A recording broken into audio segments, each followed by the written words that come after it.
नमस्कार दोस्तों, आज मैं सुनाने वाली हूँ बांके बिहारी जी का चमत्कारी कथा। एक व्यक्ति पाकिस्तान से 1 लाख रुपए का रूहानी इत्र लेकर वृंदावन आया।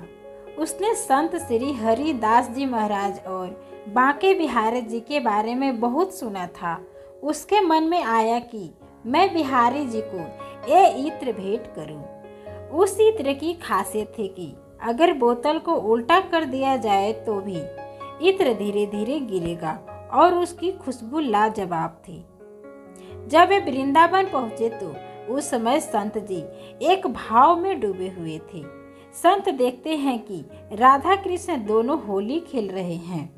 जब उस व्यक्ति ने देखा कि ये तो ध्यान में है तो उसने वह इत्र की शीशी उनके पास में रख दी और पास में बैठकर संत की समाधि खुलने का इंतजार करने लगा। तभी संत देखते हैं कि राधा जी और कृष्णा जी एक दूसरे पर रंग डाल रहे हैं। पहले कृष्णा जी ने रंग से भरी पिचकारी राधा जी के ऊपर मारी और राधा रानी सर से लेकर पैर तक रंग में रंग गई।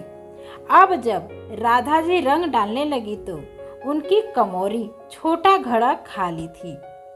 संत को लगा कि राधा जी तो रंग डाल ही नहीं पा रही है क्योंकि उनका रंग खत्म हो गया है। तभी संत ने तुरंत वह इत्र की शीशी खोली और राधा जी की कमोरी में डाल दी और तुरंत राधा जी ने कृष्ण जी पर रंग डाल दिया। हरिदास जी ने सांसारिक दृष्टि में वो इत्र भले ही रेत में डाला, लेकिन आध्यात्मिक दृष्टि में वह राधा रानी की कमोरी में डाला। उस भक्त ने देखा कि इन संत ने सारा इत्र जमीन पर गिरा दिया।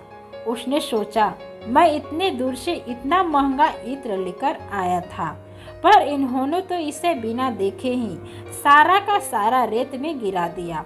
मैंने तो इन संत के बारे में बहुत कुछ सुना था, लेकिन इन्होंने मेरे इतने महंगे इत्र को मिट्टी में मिला दिया। वह कुछ भी बोल न सका। थोड़ी देर बाद संत ने आंखें खोली। उस व्यक्ति ने संत को अनमने मन से प्रणाम किया। अब वो व्यक्ति जाने लगा।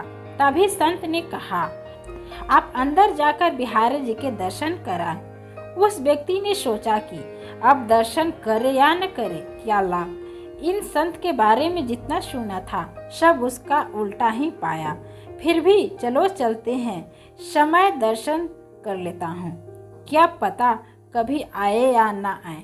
ऐसा सोचकर वह व्यक्ति बांके बिहारी के मंदिर के अंदर गया तो क्या देखता है कि सारे मंदिर में वह इत्र महक रहा है।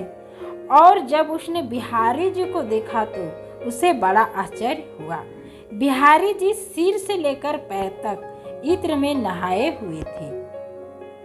उसकी आंखों से प्रेम के आंसू बहने लगे और वह सारी लीला समझ गया।